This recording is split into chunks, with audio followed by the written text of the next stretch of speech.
سلام ګرانو لیدونکو د نن ورځې څو تازه او مهمو خبرونو ته ښه راغلاست له مینه یوټیوب چینل څخه.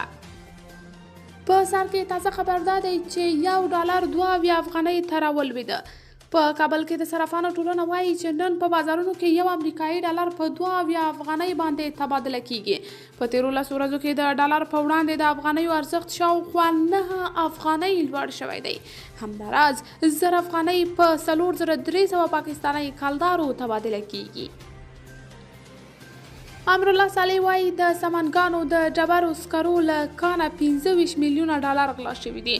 په داسې حال کې چې نن د طالبانو د کانونو وزارت د 15 میلیارډ ډالرو په ارزښت د 2 سترو کانونو تړونونو لاسلیک کړ. د افغانستان د پخواني ولسمشر لومړي مرستیال په ټویټر پاڼه کې ادعا کړې چې ګواکې داسې اسناد یې موندلي چې له مخې د سمنګانو د سکرو له عوایدو 25 میلیونه ډالر غلا شوي دي.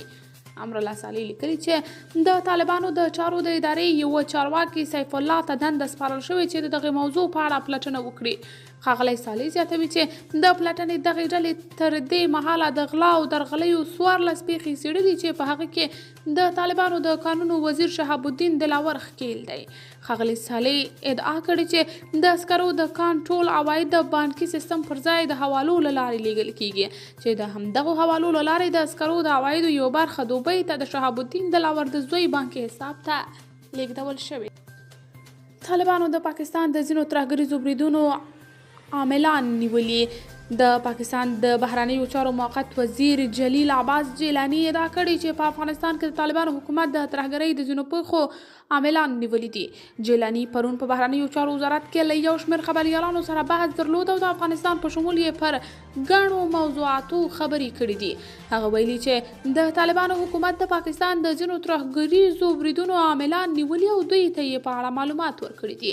جیلانی تر دې زیات څه ونه ویل خو طالبان تر دې وړاندې ویلي وو چې شاته اجازه نه ورکوي تر څو له افغانستان نور هیوادونو ته ګواښ پیښ کړي.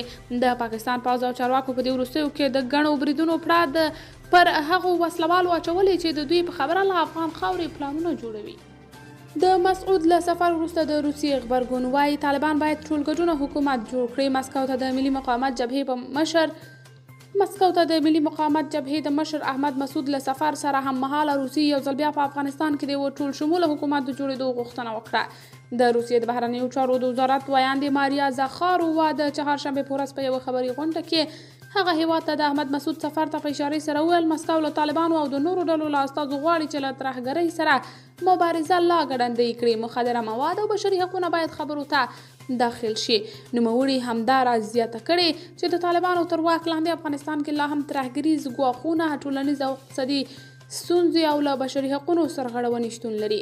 هغه وویل که چېرې وضعیت د یوې نامناسبې سناریو سره سم پر مخ لاړ شي نړیوال ترهګریز سازمانونه په ځانګړې توګه داعش به له وضعیت څخه ګټه پورته کړي او له افغانستان څخه بهر به ځانګړې توګه په منځنۍ اسیا کې د لا پراخېدو پلانونه طرحه کړي. متقي وایي نړۍ موږ ته ډاډ راکړی چې زموږ د وسلوالو مخالفانو ملاتړ نه کوي.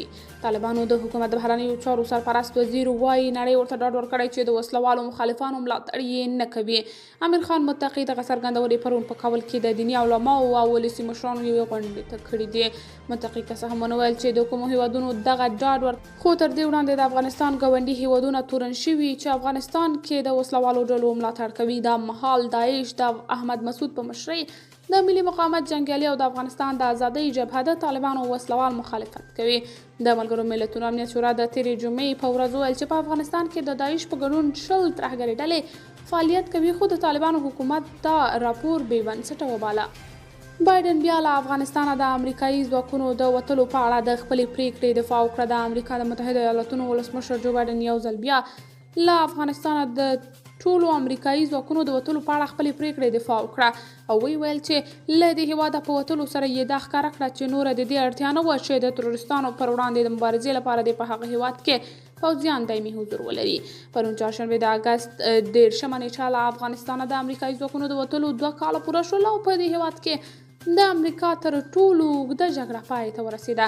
د امریکا د پوځي حضور له پای ته رسېدو د مخه د 2021 کال د اګست پر 15 نیټه طالبان بیا پر افغانستان واکمن شول. لسپینې ماڼۍ پرون چهارشنبې په یوه اعلامیه کې بایدن دغه راز ویلي چې متحده ایالات به د افغانانو ملاتړ ته دوام ورکړي او زیاته یې کړه چې موږ په دې ویاړو چې له افغانستان سره د بشري مرستو تر ټولو لوی بسپنه ورکوونکي یو. ترکیه وايي د افغانستان او ترکیې سوداګریزې اړیکې 300 میلیونه ډالرو ته رسیدلي.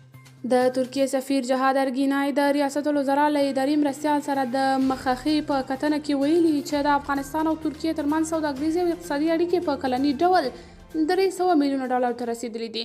په دې کتنه کې د ریاست الوزرا اداري مرستیال ویلي چې سرپرست حکومت غواړي له ترکیې سره په سیاسي، اقتصادي، تجارتي، تعلیمي او ښوونیزو برخو کې اړیکې پراخې کړي. نوموړي دغه راز هیله څرګنده کړې چې افغان سوداګرو ته د ویزو د ورکړې په برخه کې به لا زیاتې اسانتیاوې برابرې شي. چین د معدنونو چور لپاره د طالبانو سره ملګرتیا کوي. یوریشیا ټایمز چین لویه لوبه تر عنوان لاندې په یوه خپرې کړې مقالې کې لیکلي چین د افغانستان د طبیعي زیرمو ترلاسه کولو په لټه کې دی.